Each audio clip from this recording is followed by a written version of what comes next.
What's going on, everyone? Jeremy here from The Quartering, and I want to break down exactly what happened in this live stream fail in essence with Zack Snyder and the Geeks and Gamers crew. I was initially reacting in real time on Twitter last night. I have since had a very wonderful phone call with Jeremy from Geeks and Gamers. And I mean, as far as I can tell, and he'll probably be able to confirm this, we're on the same page, 100% on the same page here. And for those that are wondering what happened, I'll recap it for you.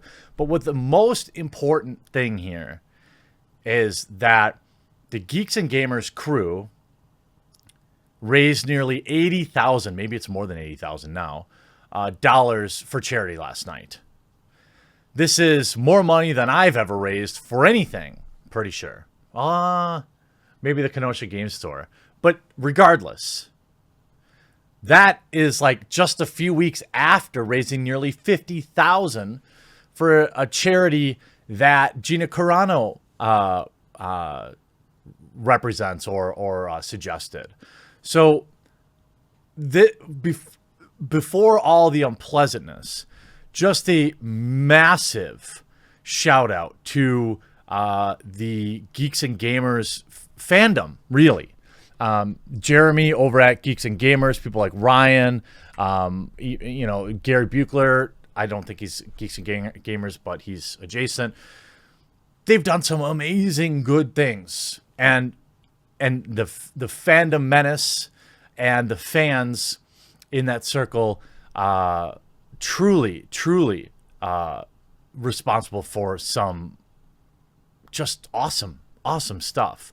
And I also want to say to Jeremy specifically, I respect and appreciate your work in the community, and I genuinely am so impressed by what you built and your leadership on your team during what I'm sure was a super complicated gauntlet of emotions. Now, what happened? Well, yesterday there was a live stream charity event which had a lot of big names. You had Taro Magnus on there. I think I saw another Hollywood. Was Joe Manganiello on there or some guy that looked like him? I don't know. And of course, Zack Snyder. They're raising money for a charity that is very close to Zack Snyder's heart, self-deletion prevention. Obviously, he had a stepdaughter or a daughter, go through this, and this is exactly why the Snyder Cut even exists. When he came on the stream, it was a jarring moment where he basically said, hey, I'm not affiliated with Geeks and Gamers. And also, I'm going to make a weird virtue signal-y comment about everything that happened today. He's talking about what happened in Atlanta, right? It was clumsy, and without the pause in between, I understand why people believed that maybe he was associating Geeks and Gamers with the bad things that happened or hate. I don't believe that that's true. Jeremy from Geeks and Gamers does not believe that that's true after I spoke to him today. We agree that it was a very sloppy statement, but there's a lot more to the story that people on the outside aren't aware of that I'm going to talk to you about. So here's the actual moment, right? What happens is Uche Nawari is on the Geeks and Gamers crew. You may recognize him as he's basically a quartering reply guy who's like a far leftist. He's always in my mentions whining about something. He hypes up Zack Snyder, and in fact, they call him the leader of their movement, which is weird and probably put Zack in a defensive position right away. But here, I'm going to show you the actual moment.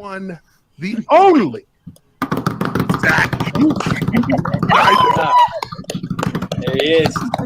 Now, this is a huge get for any YouTuber.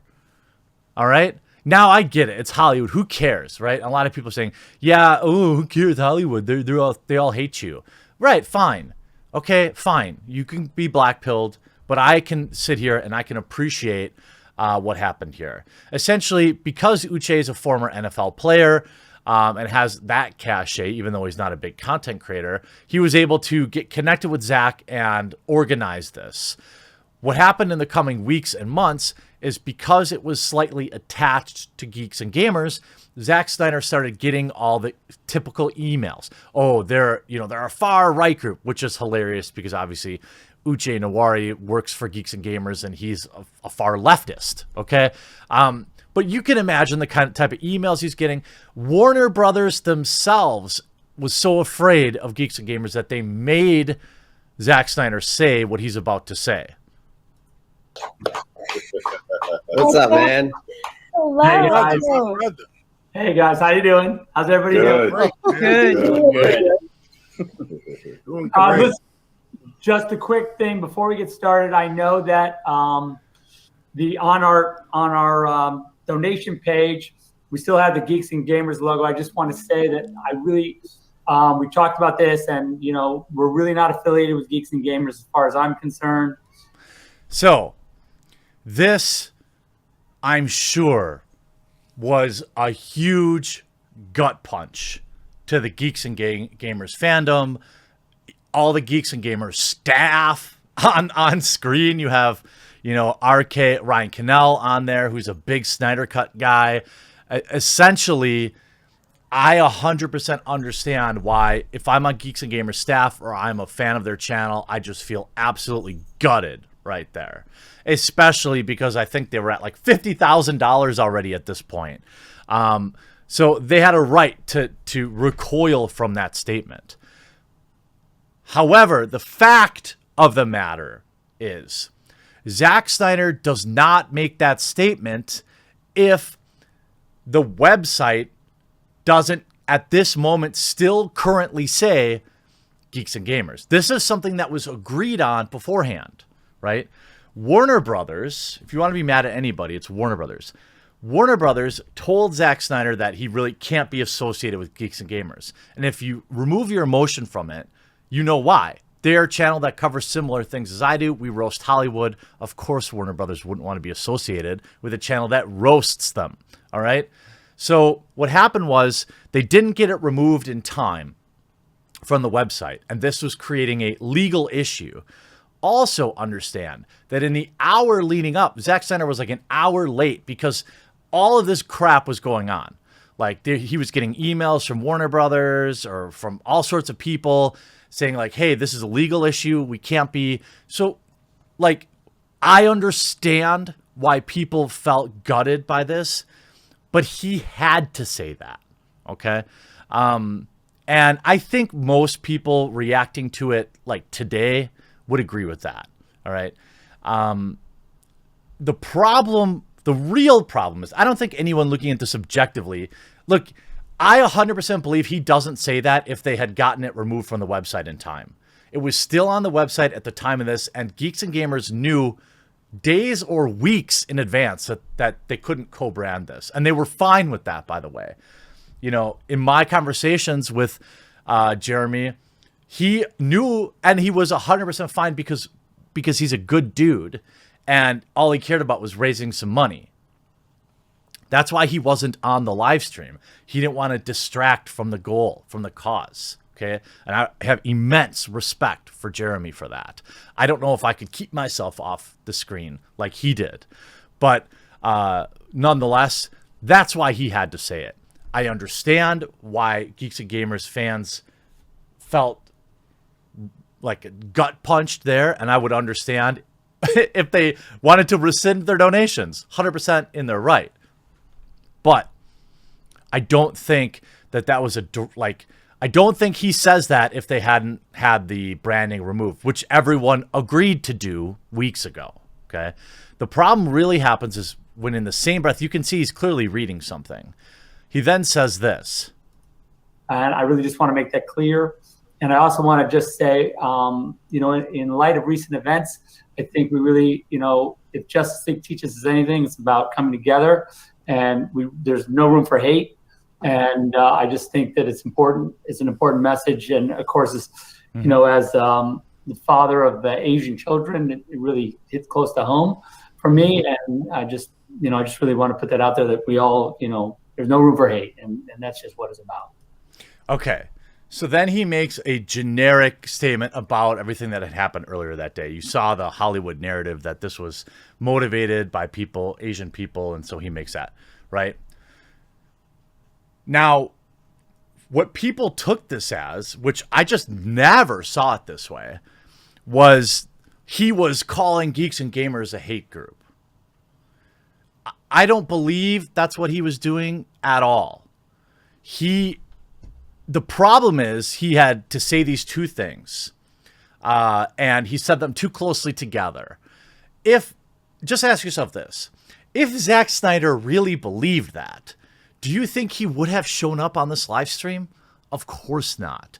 I know for a fact that, people tried to explain to Zack about internet culture and stuff like that, and he was unfazed. So he knew what he was getting into.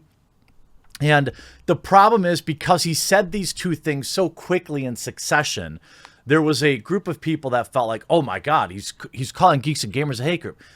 That's not even close. That's just, I reject that as even a possibility. What this is a sloppy PR statement and then a virtue signal, both of which I am sure he was told to say. Look, and I get it. There are some people out there that would simply say Zack shouldn't have said any of that stuff and he should have just stuck it to the man. Okay, but can we just live in reality here? I mean, I don't care. I hate Hollywood as much as the next guy, so let's not get that twisted, all right? But I don't want to act like them, okay? Look at this. Last night you had this clown here. Zack Snyder denounced the hateful, toxic fandom group, Geeks and Gamers, with 2 of their fan members on their Zoom charity event. I don't, and I know this guy follows me or has responded on my tweets, I think. And then you have this dude coming in like another journalist. Look at all this crap. Here's a guy from Slash Film. Please tell me you're writing an article about this. Zack Snyder did not call Geeks and Gamers a hate group. You see what the SJW types are doing, right? Let's not act the same. That's all I'm asking. I ask you to look at the context of the statement and accept the possibility that maybe he should have put a 5-second pause between those 2 sentences. Let's not ascribe malice with which can be best described as, a screw up or something like that. I don't believe he would have said anything about Geeks and Gamers had they have removed it from the website at this point. And this is something that people I've talked to within the company also agree with. I think that this is essentially being co-opted now by people that want to turn this into, look at this. This is exactly what I was talking about on Twitter last night. Justice League director Zack Snyder attacks his fans, implies they are part of a hate group. That is absolutely untrue. I'll play it in. I'll play it in succession, okay, or in uncut, right, or I won't stop it because it does sound bad with no pause, but that's just not what he's doing here. Okay, hold on a sec. Here, just a quick thing before we get started. I know that on our donation page, we still have the Geeks and Gamers logo. I just want to say that I really, we talked about this, and we're really not affiliated with Geeks and Gamers as far as I'm concerned, and I really just want to make that clear. And I also want to just say, in light of recent events, I think we really, if Justice League teaches us anything, it's about coming together, and there's no room for hate. And I just think that it's important. It's an important message. And of course, as the father of Asian children, it really. So when you play it back to back, and I can understand why you might take it that way. but it's just not true. And this is getting spun up by a few content creators, including like an article like this, that's painting Zack Snyder in the worst possible light. All right. Fine. I don't care. A Hollywood person never comes back on YouTube again. I don't care. All right. I stand with Geeks and Gamers and my fellow YouTube creators, but he didn't attack them. All right. The whole reason they had this special thumbnail for the live stream is because they had agreed to not have the Geeks and Gamers logo there. Okay.